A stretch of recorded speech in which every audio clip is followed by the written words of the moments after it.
some Oculus drama, some things with Steam, new games coming out, and more. I'm Chris. I'm Simon.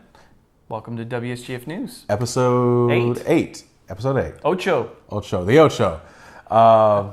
Yeah, so we got some big information, some drama going on. So let's talk about that first. The Oculus with ZeniMax and Carmack. Yeah, so apparently he was under contract with them, and he was doing some stuff, some business, and from what I understand from the article I read, he was working on their time under contract, and they said that the things that he was doing, they technically own, right? Yeah, it's property of theirs. So yeah, from what I've talked with other people about this, he, under the payroll of ZeniMax. Right. And so at one point, ZeniMax was helping Oculus with the project. This was before they went to Facebook, right? It's way before they went to Facebook, right when they came out. So they're helping to work on it with it. Then Carmack leaves ZeniMax, right, or ZeniMax id, and he joins Oculus as their chief technology officer. And the issue is the code that Carmack used, or Carmack wrote while under the ZeniMax payroll. Yeah. Now, they're saying that he did it, I guess, at work, and so therefore they own the rights to the code. Yeah, they think it's their property, essentially. And he's saying, no, nothing I was working on was copywritten or trademarked code. So he's saying, I don't know what you're talking about. Now, I can see, if you're working on the project on the payroll, while you're on the payroll, working on one project. If you're on their dime. Roll, it's going to be your thing. But was he working on it while not at work, not clocked in? And I'm curious to see how they're going to prove that. I mean, I guess with computer systems and logging, I'm sure there's log files. They may be able to go back in and say, oh, well, look, we know for sure he wrote this or that. But I'm curious to see if that turns into a he said, she said thing where they say one thing and he said another, and it's like, well, we don't know who did what. I guess we'll have to see as this story develops more, because if they can, gather up some evidence that, hey, you did program some stuff while we were paying for it, then he could probably get in a lot of trouble. I'm curious too, the timing of this whole thing. Yeah, the Facebook thing is too coincidental. Yeah, so I mean, Facebook, now that they have a bankroll of cha-ching, uber billions, they get sued. It has to be a because little bit more the ZeniMax whole involvement was years, like very very beginning. Yeah, I was going to say that Oculus. was when the first started in development. So, and I think there was, from what someone was telling me, I think there was some issue with, this is proprietary stuff, and we haven't negotiated the rights to it. So it'll be interesting what's going on. Interesting to see how it affects Oculus. I don't know the companies, but I've seen stuff like this happen before, where you were working on a dime, even with open source projects. You were working on our dime on an open source project. We own that bits of code, and we own that program, even though it's like 99.135% available, open source. It's tiny fraction that you type proprietary. C out. That's C out. That's ours. So it'll be interesting to see how that affects and how that's going to hurt or help Oculus later on. Yeah. Well, we'll keep this news article. We'll keep talking about it the more as stuff develops. I'm sure there will be more news posted in the next coming weeks about the details of the lawsuit and things like that. So stay tuned to this channel and we'll give you more. So here's some news. If you're using Steam and you have DLC. I like news. I like news, and I like DLC, and I like Steam. It works out great. If you are in the Steam beta, you should be able to notice if you pull up a game and look at its DLC, you can deactivate DLC. Yeah. I know some of the forums I was looking at, like in the case of Saints Row 3, there's that like cheat DLC, and it gives you everything, or the vampire, instead of the snapping of the neck action, it's a bite the neck, regain life, changing the gameplay, and you can't deactivate that in Saints Row 3. Right. So now you can be like, don't want that, don't want that. I think that's really useful, because one of the biggest challenging, when you're talking about PC games and you want to play, one of the hardest things I've had to deal with is managing DLC. How to install it right. Make sure I install this patch before this patch. Well, you can't install the old DLC before you install the new one, and you got to make sure patch 1.0 or 2.0 is installed before you do this DLC. Or rubber belly while touching your head. It's super confusing. Now, the other interesting thing about this is there was an article I read yesterday about Dark Souls 2 DLC. Okay. Apparently, Dark Souls 2 is an pseudo online, right? It's connected online, and you play other players online randomly throughout the game, but it's not really totally like 100% online, like you're hey buddy, let's go play Dark Souls 2. It's you're playing a single player game and people are randomly joining, or you're being randomly summoned throughout the game.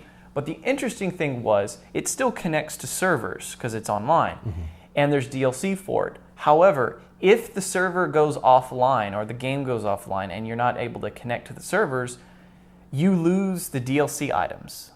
Meaning if your only weapon is a DLC sword and the game disconnects from the servers, you don't have a weapon anymore and you have to wait. So something like that. Beast mode. Exactly. Something like that, a game like Dark Souls where you can... I'm not in the beta, so I can't confirm if the Dark Souls 2 DLC is in Steam beta, what you're talking about. But something to that effect, if that's the case, deactivating that DLC would save you because you could deactivate it, connect back into the game, and then you'd have you could play with something, right? The game would be able to, you'd be able to still pick out an old sword from the non-DLC items. Well, can you not pick up an old sword when that happens? You can, but the issue is that some of, like, the article that I read was that this was a particular sword that was a original sword from the original game, but had DLC customizations added to it. So it was an original sword that had been modified with DLC items to make it different. So again, I haven't tested any of this, but my assumption would be if you deactivate the DLC, you would still keep the weapon. The base weapon without but you the wouldn't attributes. keep the augments. Now, I could be totally wrong. I don't know if there's that granular of separation between the DLC and the original game. But just the fact that you can turn it on and off is a major breakthrough for... Yeah, for anything. Yeah, I mean, it's... For that or, Saint Row 3 or any sort of game. Yeah, I mean, managing... One of the great things about Steam is the extra customization that you can do. Yeah, because DLC can't, like it said in some of the forums, DLC can change the flow of the game. Yeah. Oh, it completely affects. Maybe you don't want it. Yeah, you don't. Yeah, I mean, not necessarily want it. It's cool to have later on, but I want to play the game vanilla sometimes. Right. I want to play the game how it originally was, go back, maybe add the DLC and try it again. For sure, it's been both ways. For sure, I've played games with DLC where I felt like, wow, this DLC added so much value to this game. I don't know how I'd play it without it. And then other times I felt like, wow, this DLC just feels like a cash grab, extra money. Like the developer just did this to make a couple extra bucks. Hats? I don't want that stuff on. Turn it off. Hats? Exactly. Hats. So there's apparently some hullakazoo, some hubbub about a Greenlight game called, was it Earth Year 2066? Yes. A game journalist called Jim Sterling, he put out a video. Jimquisitions, I think is his YouTube thing, and he does like just reviewing kind of video games on the fly. It looked like, and he was talking about this game. It's a Greenlight game, and you have early access, $20 to get early access. And he was saying how, from what I've understand, what I've read, the games are like made with free entities, free the assets of the game assets, are all free available. assets of the game. And he was playing it in just like horrible game. That's what he's just like, what is this? At one point at the very end, he ends up like being blown off the map. Now granted, this is like pre-alpha game. Yeah. But the developer decides to go like double down and announce I don't know if it's going to be legitimate or just as a joke, but for Jim Sterling, there's going to be a $100 edition of the game. Yeah. Just to be like, what's up? Almost like a tongue-in-cheek. Yeah, sort of thing. Yeah. And so big uproar about the community, just like why are you doing this? Why are you throwing sand, salt in the wound sort of thing. But it kind of brings up this question of validity of Greenlit games, Yeah. There's been cases of games, we're greenlit, buy into our alpha or buy into our beta, and people buy into it and be like, we're done with this game, we don't want to do anything, or there was an issue with the game. Yeah. And so or the dog ate my homework, but ate my computer and the game. The dog ate the hard drive. It happens. And you see that more, not even on Greenlight always. You see that sometimes with Kickstarter. Yeah, Kickstarter. A lot of stuff about Kickstarter doing stuff like that. Yeah. And Indiegogo or any of those those fundraising things. Yeah. Because with Kickstarter, you don't have to have there's no a guarantee. product. There's no guarantee about a product. Right. You just have to kind of follow through, and then there's whole issues about trying to get refund back. Yeah, I think it brings up an interesting point about the consumer market for these indie games has changed. Used to be you could kind of get into betas sometimes. Now you can get into almost everything is beta. Yeah. And a lot of things now on Steam, Greenlight, and Kickstarter you're seeing are alpha, pre-alpha. DayZ, huge game, $2 million something dollars. Started as an Arma 3 mod, went to Kickstarter, and that's just a really big. I think that indie titles are going to be a very important driving factor for PC gaming. So I don't think indie titles are bad. I think the business model is good. It allows low-level startups to find a path that the big giant, EA, Activision, things like that already have access to really easily. It gives them a path to publish. You look at games like Minecraft. That all started out with. It was still a playable game at the time. You could still build Minecraft, or we've played, and both of us enjoy Natural Selection 2 from Unknown Worlds. Started out as a Half-Life 1 mod. They created the second one. I know I threw in money on the all the pre-access stuff only because I trust that company. It's a company I trust. Yeah. The whole Minecraft thing I didn't throw into until like later on at the end of the beta. And I was like, okay, all my other friends are doing it. Yeah. There's hardly a game, I don't know about you, but there's hardly a game I ever pre-order or pre-beta. Unless it's a full fleshed out game. Or I trust the company. Dark I've had Souls 2, experience with the company. I paid for, some of the bigger titles. But I think you're right. Most of the small indie titles I don't actually buy until I see a finished full product or I know that a lot of other of my peers have played it. The interesting thing, something to think about, and I was reading this about on a Reddit comment on one of the gaming subreddits I read, is that Child of Light just came out. Yeah, and it's an indie game, but it's made by Ubisoft. But it was made under a small kind of sub division of Ubisoft that developed that game. And somebody brought up a really good point that it looks like that the way that these greenlit and indie games are heading towards is instead of just startups that are just dudes in their garage. You know how some movies you have like Fox and then they have a smaller subdivision, Fox Searchlight? Or I think Warner Brother has one. It's like Warner, the indie Warner It's Brother. An indie that gets less of a budget but more creative freedom. They give them lots of more freedom to do things, but they get less money. And so someone made a really valid point that probably where this is all headed is that these indie developers are going to be scooped up by the big agencies, but they're going to be placed in indie sub-divisions of that large company and will say, we'll give you XYZ funding and a place to work and the facilities, and you'll have lots of creative freedom because they're going to realize that indie titles can make money when done right. And I think what that will do is it will allow the consumer to get what they want, and it will allow the kind of bad things that this Greenlight mess has shown to kind of, it will help with that problem, and it will also help with getting us the titles that we want, the indie games that we like. I don't inherently think greenlit is a bad thing. No. I just worry about situations where, we're making a game and, we don't have to finish and look at all this money we got. Let's go. Yeah, it's a little bit predatory, right? Yeah. You get your money early, and then where's your incentive to continue building your game? Because once the money's in the bank, what's to stop you from saying, I don't want to do this anymore. This wasn't you get halfway through it and you're bored, or this isn't exactly what I thought it would be, or I don't. You think we talked about this with the April Fool's episode, but like Flappy Birds, the stress is getting to me, I'm gone.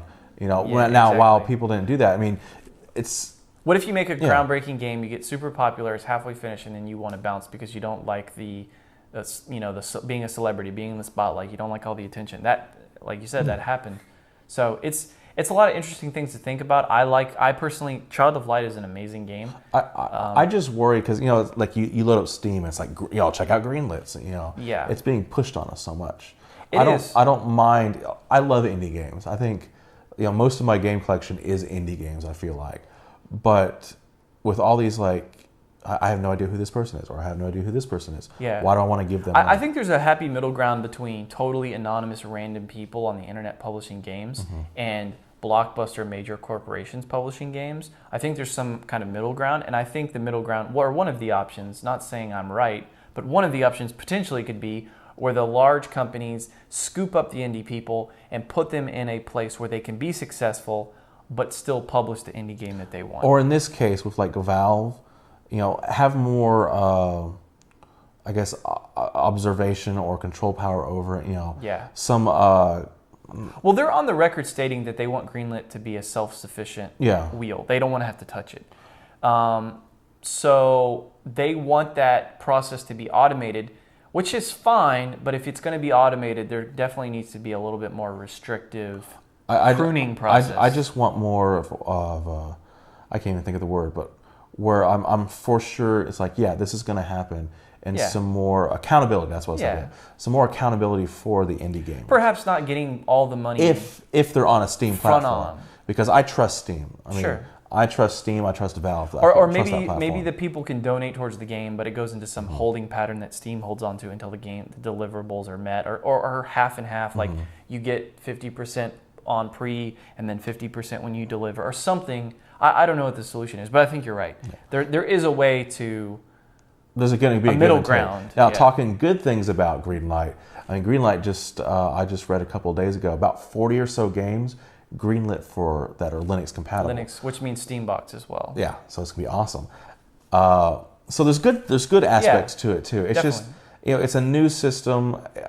I worry about the average user. I love more competition, more games being involved, and I love indie games, but I don't want to be, I guess, screwed out. Of my money. I think you're like me. You don't want Greenlight to become a toxic environment where people dread to buy games, because that's going to hurt the good indie games. I think we're in agreement that we would like the environment to be more conducive to, producing quality games, right? Feel free to tell us what you think in the comment section below, or on the forums. Or tweet us.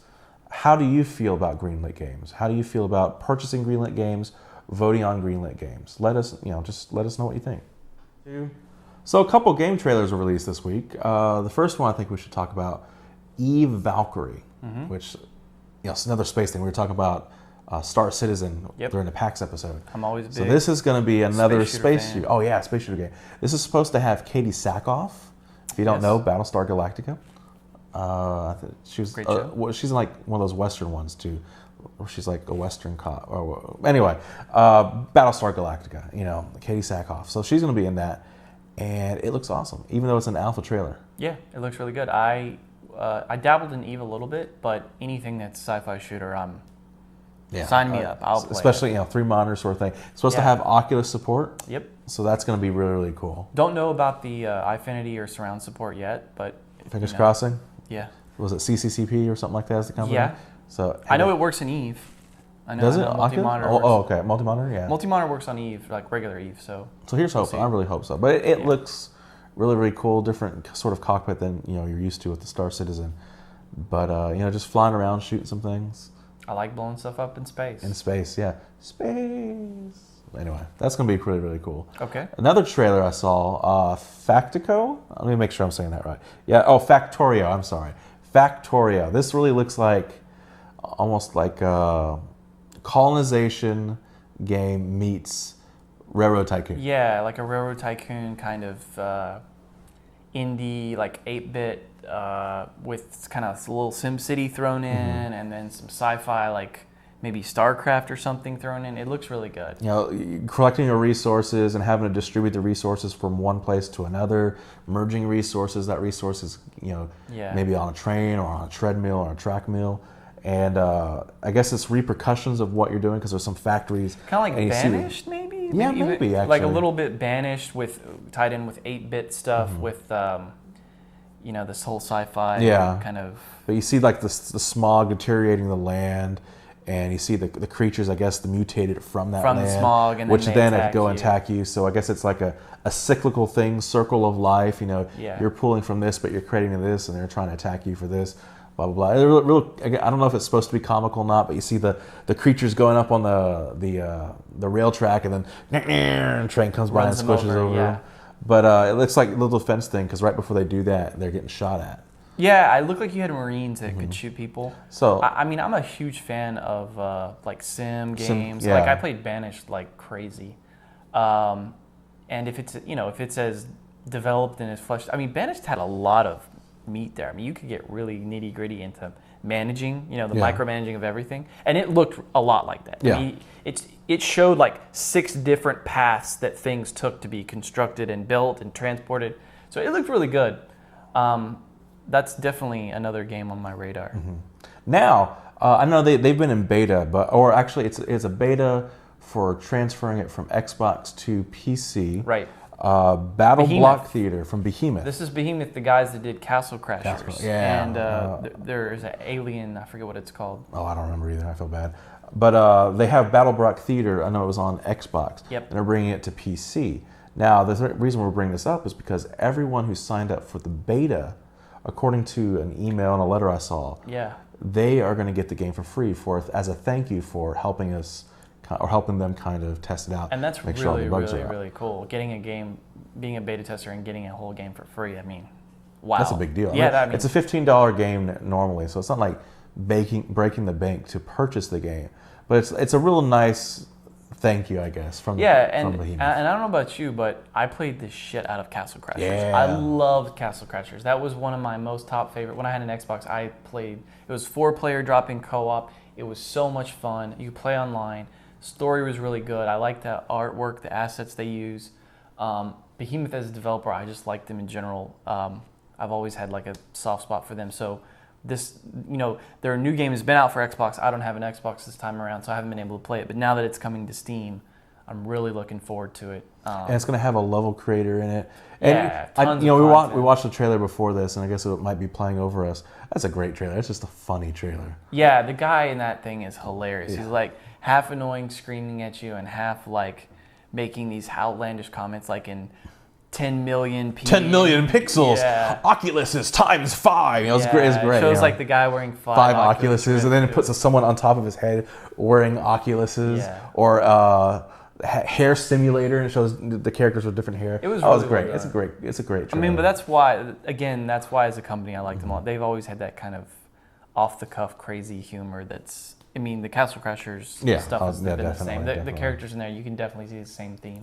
So, any of you that were in on a beta that got in March, I think is what happened. Yeah. You should be receiving eventually. I don't know the specifics on it, but you'll be getting a free game.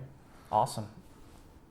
Once again, this is WSGF News. Thanks for watching. Be sure you like, comment, and subscribe on this video. Follow us on Twitter if you're not already.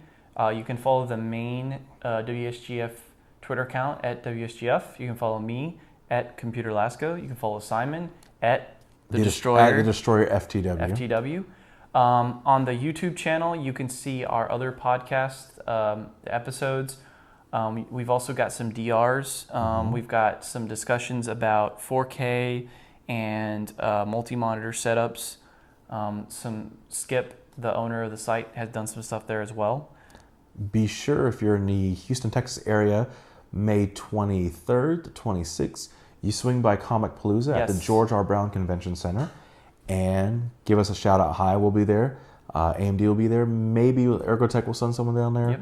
Or they're going to send some sort of... we'll have the equipment there, definitely, that you can check out if you're interested in looking at a stand, or you're interested in seeing the multi-monitor games, or the Oculus Rift, or Steambox, or you just want to hang out with us. We're fun to hang out with. I mean, I realize it's kind of weird, but we're fun to hang out with. If you watch this show every week, you'll know how low we are. But yeah, be sure you come by down George R. Brown Convention Center, Comicpalooza.